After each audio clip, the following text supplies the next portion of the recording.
Prontinho, e agora eu vou colocar aqui a tela para apresentar.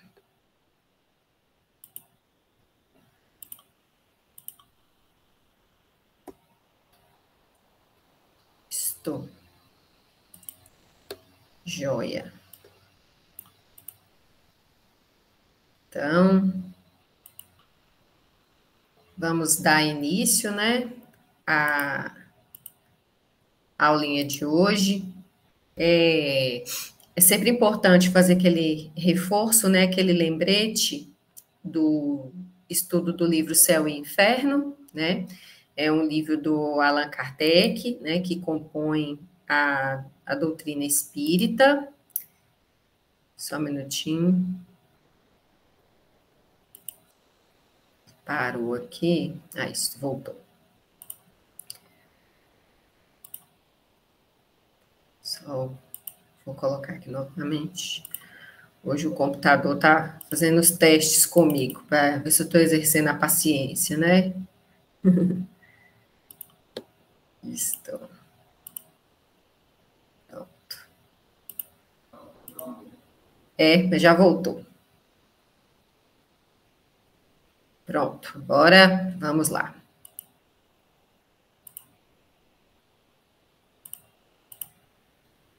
Então, ele compõe o Pentateuco da doutrina espírita, né? E a gente tem outras leituras de apoio, como o Livro dos Espíritos, o Livro dos Médiuns e o nosso maior guia, que é o Evangelho segundo o Espiritismo, né? Que endossa aí também esse nosso estudo. Então, dentro do nosso roteiro de estudos, a gente já passou pelo capítulo do Porvir e o Nada, o temor da morte, falamos sobre o céu, e hoje é a nossa última aula, onde a gente vai falar sobre o inferno, né? Então, nós vamos fechar essa parte, e depois, né, na próxima aula, na próxima segunda, a gente já tem assunto novo, onde a gente vai falar sobre a questão do purgatório. Então, e depois aqui a segunda parte, né, desse roteiro de estudos, o que é que compõe. Então, dando continuidade aí, né, é sempre importante a gente trazer aquele retorno, reforçar a ideia, né, a compreensão que a gente tem quando a gente avança nos estudos, de entender que céu e inferno, né, compõem esses estados de nossa consciência, né? Então, não existe esse lugar fixo de.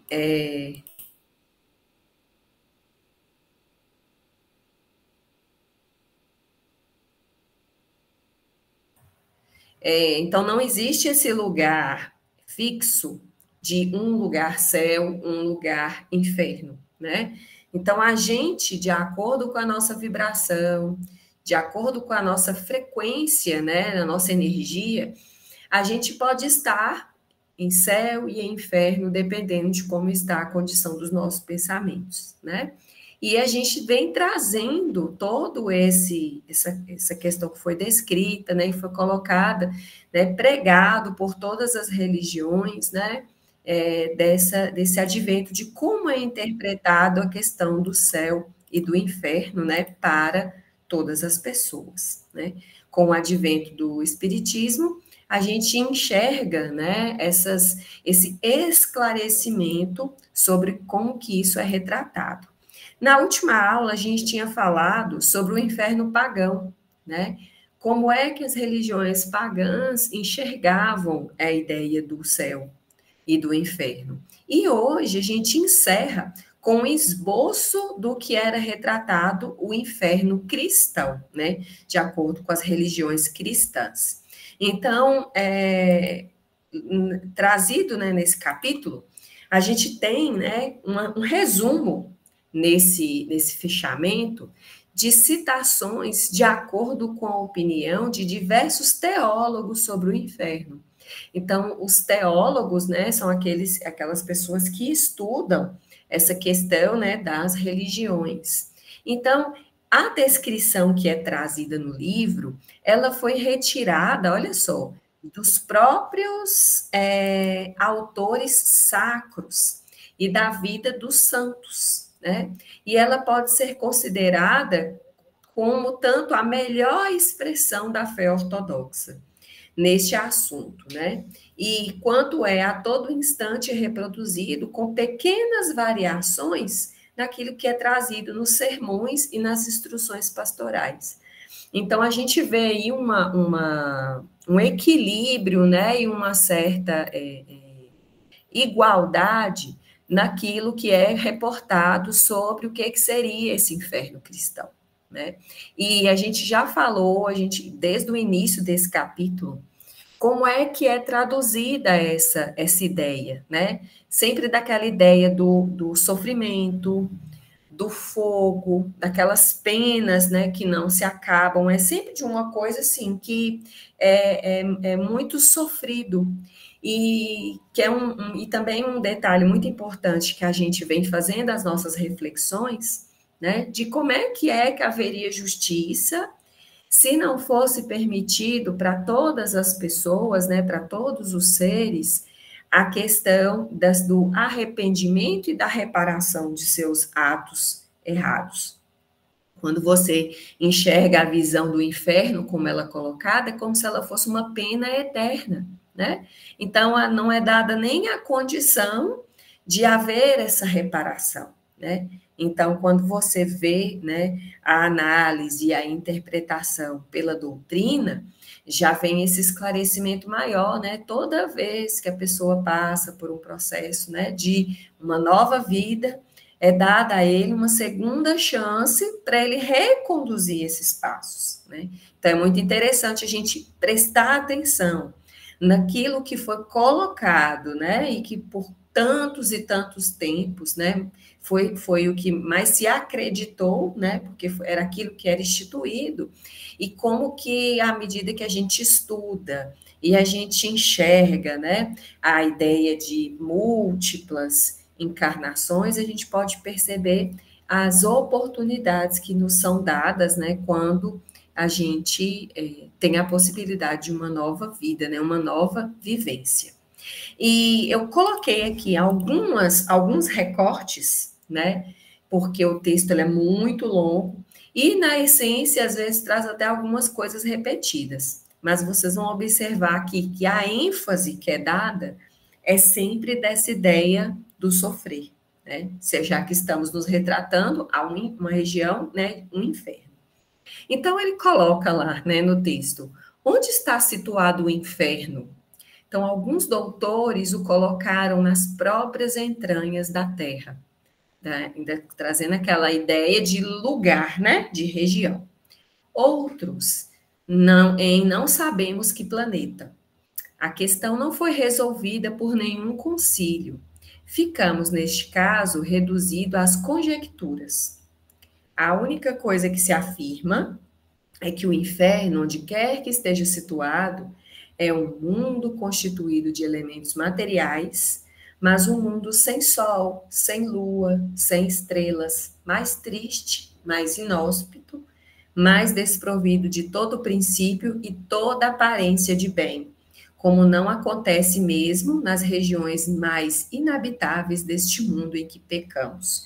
Então, é colocando realmente como o pior lugar de todos onde alguém poderia se estar. E um reforço importante, que ele fala que é composto de quê? Elementos materiais.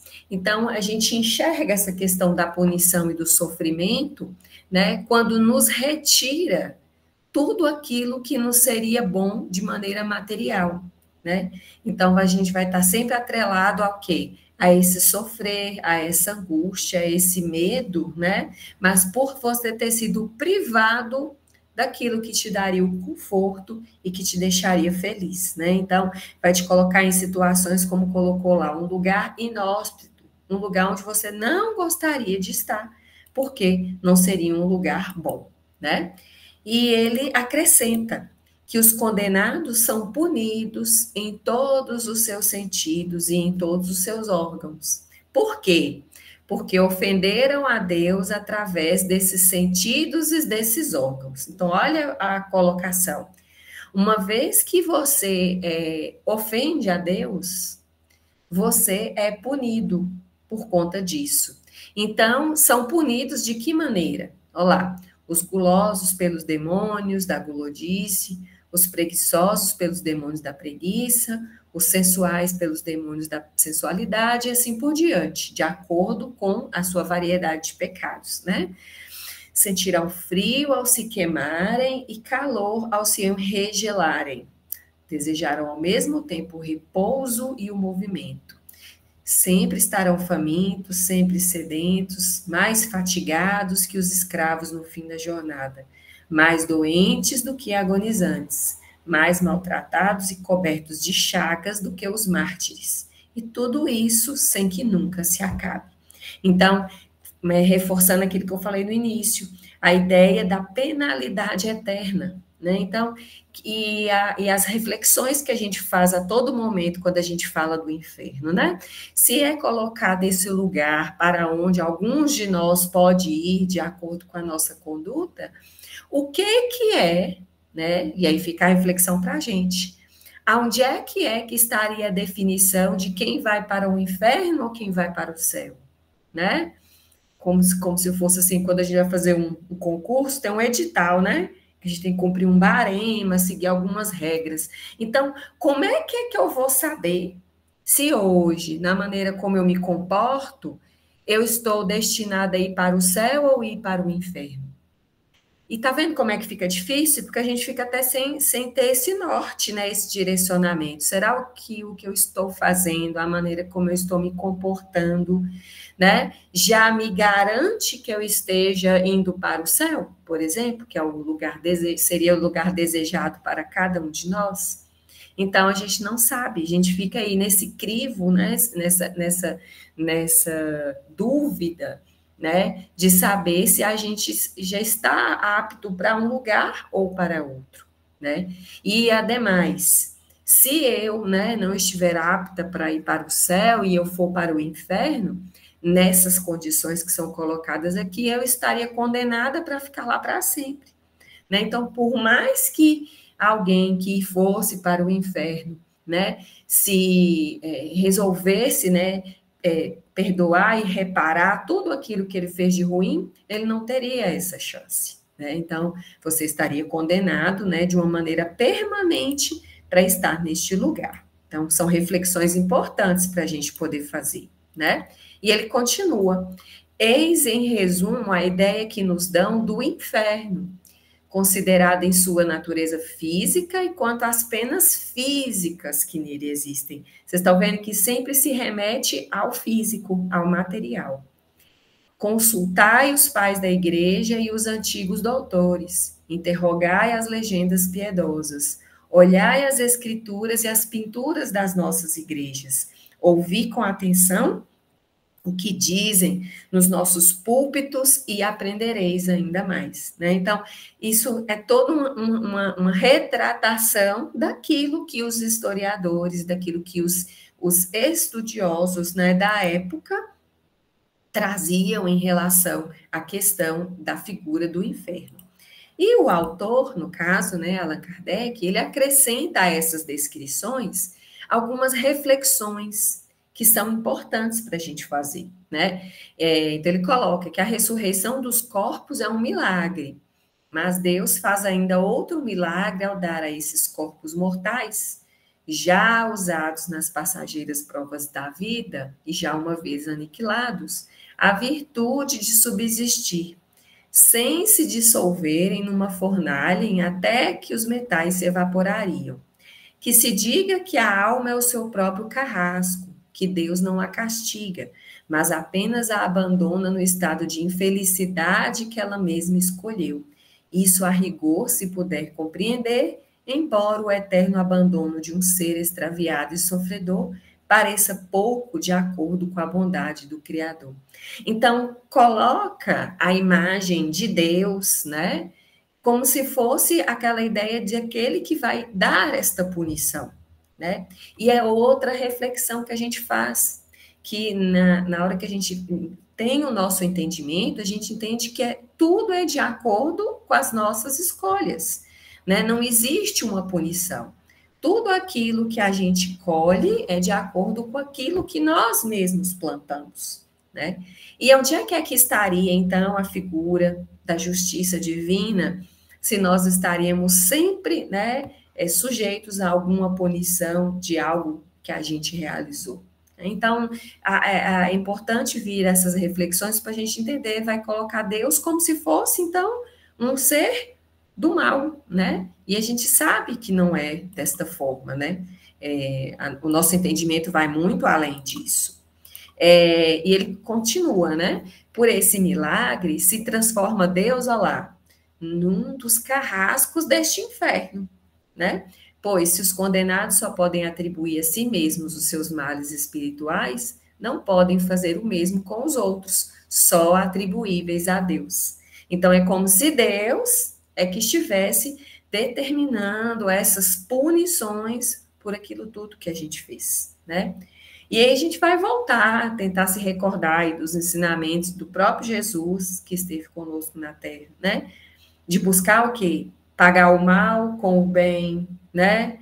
Do perdão, né? Do respeito, do evitar qualquer tipo de coisa que prejudicasse os demais. Então, não tem nada a ver essa leitura que é feita dentro dessa realidade de Deus e do Cristo com aquilo que é colocado como esse universo aí de céu e inferno. Então, é um esclarecimento gigante, né?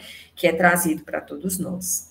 A verdade é que não as abandonará, pois que o inferno subsiste, como a terra e o céu, por um ato permanente da sua vontade sempre ativa, e tudo se desvaneceria se ele cessasse de o sustentar.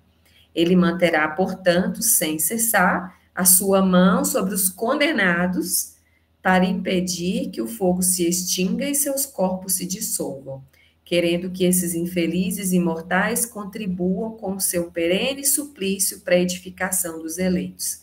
Então, tá vendo como é sempre a ideia daquele martírio, né, e daquele sofrimento por determinadas pessoas, né, escolhidas, e a ideia da pena eterna. Olha só, no intuito de impedir que o fogo se acabe, né? Porque é como se desejasse que aquilo ali continuasse em sofrimento para sempre, né? E aí quando a gente vai pensar na imagem de Deus, né, em Jesus Cristo, a gente vê que não é isso que é a ideia, que é a realidade, né, que se deseja, né? E ele finaliza, né, dizendo, né, dissemos com razão que o inferno dos cristãos, que foi esse que foi estabelecido por esses teólogos, esses estudiosos, havia até mesmo superado a ideia do inferno pagão, né? Como nós falamos em algumas aulas anteriores, o inferno pagão trazia o quê? Né, a imagem do Tártaro, né, que era uma região lá, e que viam-se os culpados serem torturados pelos seus próprios remorsos. Trazia mais aquela ideia dessa revisão de consciência, né, um arrependimento por aquilo que fez de ruim, né? Sempre lá, em face dos seus crimes e das suas vítimas, acabrunhados por aqueles mesmos que eles haviam prejudicado em vida. Então, eles se viam os culpados fugindo à luz e procurando em vão escapar aos olhos que os perseguiam. Então, o orgulho era ali abatido e humilhado. Todos carregavam os estigmas do seu passado, todos eram punidos pelas faltas, a tal ponto que, para alguns, era bastante entregá-los a si mesmos, sendo inútil acrescentar-lhe outros castigos. Então, a gente vê com uma certa leveza a ideia do inferno pagão em relação até mesmo do que é colocado como esse esboço desse inferno cristão. Então, eles conseguiram trazer um requinte muito maior de crueldade, né, em relação a essas penas por aquilo que é praticado, né? E ele continua, que não se viam os homens retomarem seus corpos carnais para sofrerem materialmente. Há uma diferença aí, o outro a gente vê o fogo, né, vê a ideia lá do sofrer material por longos períodos, né, e não se via o fogo penetrar-lhe sobre a pele e o saturar até a medula dos ossos, nem o requinte e o refinamento dos suplícios que constituem a base do inferno cristão. É tanto que traz medo, né? Quem é que gostaria de acabar numa pena eterna em sofrimento eterno. Então, havia juízes inflexíveis, mas justos, que proporcionavam a pena na medida da falta, enquanto no império de Satanás todos se confundem nas mesmas torturas e tudo se afunda na materialidade, de maneira que a própria equidade não existe. Então, é como se tivesse todo mundo no mesmo caldeirão, né? Caiu ali, você vai ficar ali para sempre. Então, independente daquilo que você tivesse ou não praticado, né? Se você está naquele lugar, você está condenado àquilo ali para o resto dos seus tempos. Mas, né? Como a gente tem esse advento do esclarecimento e desse entendimento à medida que vai passando o tempo, né? Há hoje, sem dúvida, na própria igreja, muitos homens de bom senso que não mais admitem essa coisa ao pé da letra, né? A gente vê que é uma alegoria, né? Que é um imaginário que é criado, né? E as consideram como simples alegorias do que é necessário apreender o sentido. Né? Então, é entender o sentido da coisa, como se diz a expressão. Mas essa é uma opinião apenas individual e não constitui uma lei. A crença no inferno material, com todas as suas consequências, ainda permanece como um artigo de fé. Então, é aquela reflexão interna que nós devemos fazer, né? Toda vez que a gente se preocupa demais com esse futuro, para onde é que eu vou, e se eu for para esse lugar ruim, é porque a gente ainda está muito impregnado daquilo que é material. Que a gente tem o medo da perda, a gente tem o medo de deixar as posses e assim sucessivamente. Né? Quando você está de consciência tranquila, de que você está fazendo o que é correto, de que está agindo da maneira correta, você desapega daquilo que é material. Isso não é das suas as primeiras preocupações, né? Então, poderíamos perguntar como que há homens que têm conseguido ver essas coisas em êxtase, né, que é um estado de êxtase, se elas de fato não existem. Então, não cabe aqui explicar as origens dessas imagens fantásticas, né, desse, como falou, é um imaginário humano que foi essa criação, tantas vezes reproduzidas com visos de realidade. Diremos apenas ser preciso considerar que o êxtase é a mais incerta de todas as revelações. Então, por um bom tempo aí para trás da nossa história, a condução dessas coisas dessa maneira, elas eram necessárias diante da maturidade que as pessoas tinham, né? Então, à medida que vem o esclarecimento, né, a própria ciência e tudo mais vai demonstrando através dos fatos qual que é a verdadeira realidade, a gente vai se abrindo a esses novos conceitos, né, que já não são tão novos, né, para a gente poder prestar atenção. E eu gosto de reforçar isso em todas as aulas. Foi um livro escrito em 1864. Quando você pega os dizeres, é como se estivesse falando para a gente e ele tivesse sido escrito neste ano, 2025, né? De tão real a maneira como ele é colocada, né? As suas considerações, como elas são feitas. E esses estáticos, né? Nesse caso, esses extáticos aqui, no sentido das pessoas que estão em êxtase. De todos os cultos, sempre viram as coisas em relação com a fé a que se apegam.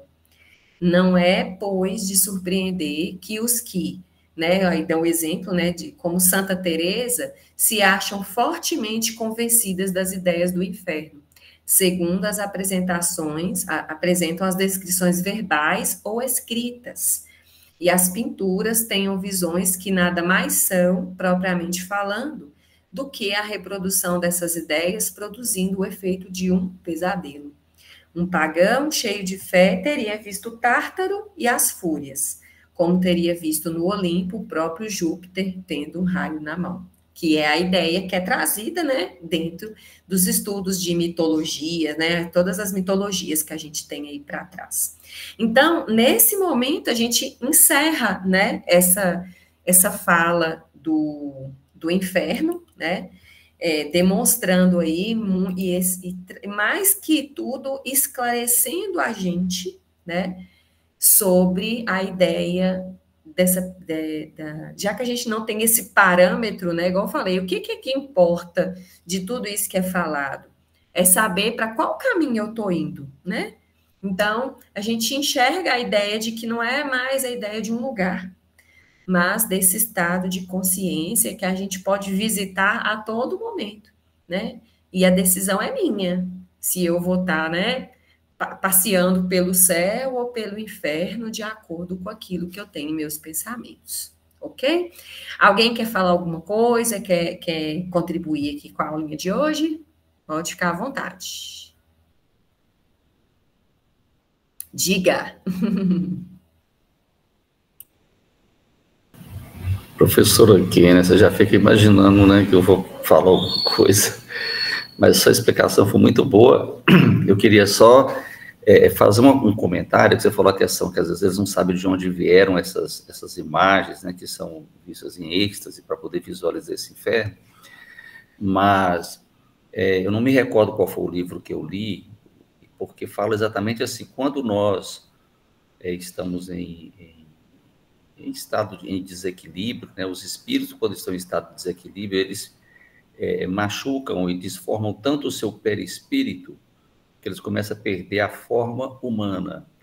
Então, os videntes, às vezes, ao visualizar, né, esses irmãos em sofrimento, acaba visualizando esses seres, né, que parecem, podemos dizer assim, entre aspas, como se fossem verdadeiros demônios, porque eles começam a nascer, inclusive, até pontas, cabelos, e assim, de fato, não ficam bonitos. Inclusive, você participa da reunião mediúnica, Elza participa, sabe que os irmãos, às vezes, manifestam com tamanho sofrimento que quando mostra para eles um espelho, né, lógico que é projetado um espelho para que eles possam ver a real situação que eles ficam, eles se assustam com a própria imagem deles, né? Muitos ficam com medo até de olhar para as imagens dele, mostrando como eles estão deformados, né?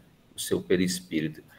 E aí, com a queima desse duplo etérico, e é cuidado para que ele possa voltar depois ao estado normal, né? De um ser, né? Pelo menos com a forma humana normal. Então, não é de se assustar que as pessoas pintem esse inferno dessa maneira, até pela projeção, né? Perispiritual dos irmãos desencarnados em sofrimento, né? Mostrando que, de fato, está em sofrimento faz, de fato, alguma transformação na vida dessas pessoas. Então, é um sentido meio alegórico que é colocado, às vezes, nos livros, mas, como você disse, a maturidade das pessoas daquela época não eram suficientes para entender, né, a forma com que a lei divina comporta diante de nós. Mas ainda hoje a gente vê pessoas que comportam do mesmo jeito, não só com a maldade, como o desentendimento do amor divino, né? Então, estudando que a gente vai se melhorando. Não, foi ótimo. Obrigado. E a gente trazendo isso para a nossa realidade, para a nossa vida, a gente pode até fazer essa reflexão do tipo, quando a gente não está bem, ou quando a gente sente que está com a energia baixa, a gente muda o semblante, a gente não realmente sai aquela vitalidade, né? Então, retratando exatamente, é como se a gente tivesse com aquela energia minada. Então, se você continua nesse sofrimento por um longo tempo, a gente vai envelhecendo, porque você está perdendo aquilo que é de mais vital que você teria, né? Que é essa energia divina. E é importante a gente trazer essa boa nova, que não é tão nova assim, mas é a gente começar a assumir a responsabilidade daquilo que nos acontece e tirar daquela regra do, porque Deus quis assim, né? Deus é infinito amor e bondade, ele sempre quer o bem da gente. Às vezes, nós é que escolhemos alguns caminhos errados, e para que a gente aprenda, a gente precisa cumprir determinadas tarefas, né, que são colocadas para a gente aqui. Mas os estudos de hoje, a gente vai parar aqui, tá? Vou só parar a gravação.